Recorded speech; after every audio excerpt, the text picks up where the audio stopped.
a single solitary poppy in a field. I don't know what was in it, but we are heading towards remembrance. And that poppy has really triggered things in my mind.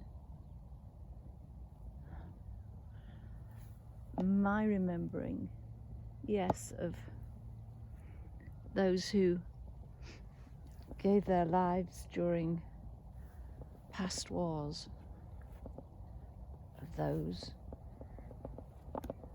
whose lives are being taken, maimed in wars at present, because this world of ours is really struggling. There's some of the remaining crop that obviously the harvester couldn't get between the fence and the post. A fence that only came up a couple of years ago, and then the barbed wire was added.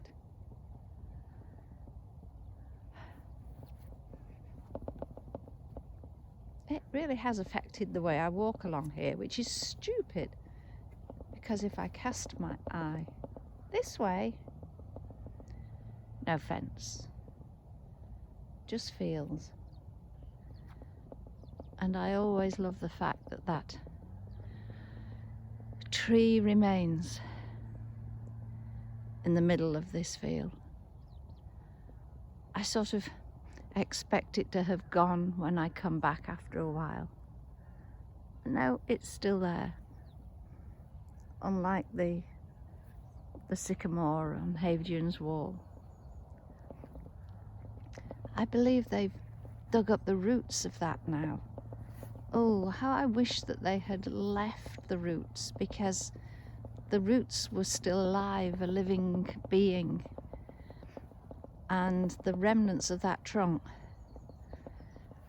that tree could have sparked new growth from the base. Hey ho, I am not a great tree expert.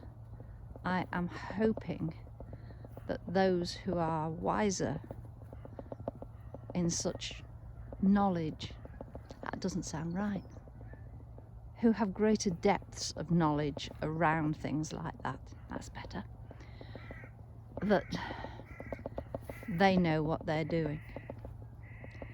We can but wait and watch. But back to that single poppy. I was a service wife for many years. Attended many Remembrance Days parades as a service wife. I remember going to one in Haverfordwest on a very frosty morning, and my husband was leading the parade. As I say, frosty, cold. And I could see that he was struggling. He was sniffing. When you're marching, you can't really get your handkerchief out and give your nose a good blow. Then he sort of started trying to divert the drip from the end of his nose. Funny how things stick in your mind, isn't it?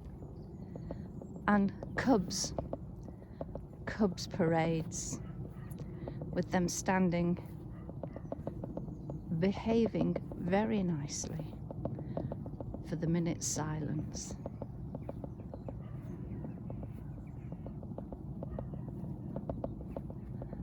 But that time as a service wife, it's not easy. So very many moves.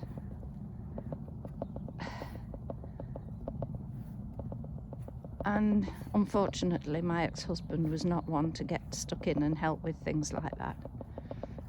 We had to do our own packing. There was only one occasion that didn't happen, when it was actually done, which was wonderful. But I would do the packing. I can remember when we were packing to leave a bungalow down in South Wales, and I said, "Please, can you help?" "Yes, yeah." And he picked up a lamp,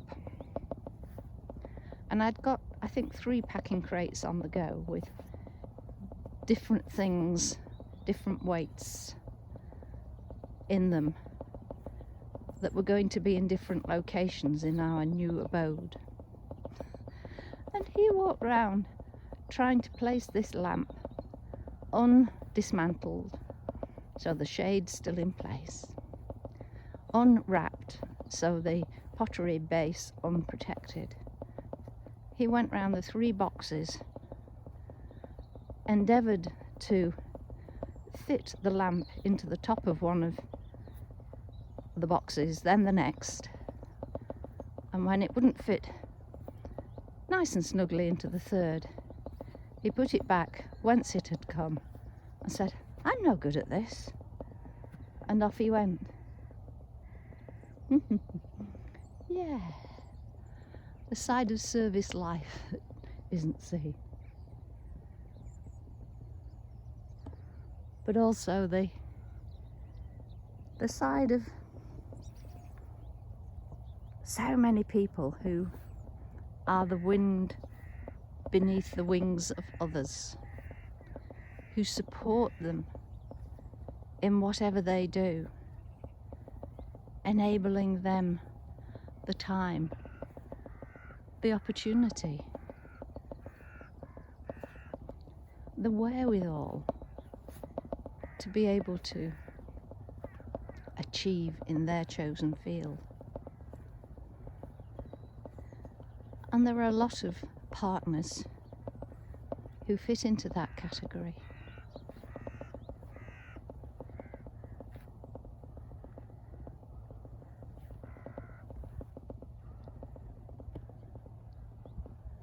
Are you one of those partners? Were you one of those partners? Or are you someone who can row their own boat in the direction that they choose? Maybe you've had experience of both camps, as I have. There are pros and cons for both. Hey ho, life isn't perfect. Well, not for most of us anyway. And on that note, I will switch off the camera, say goodbye, and spend a bit of time sending my love to those who are struggling and suffering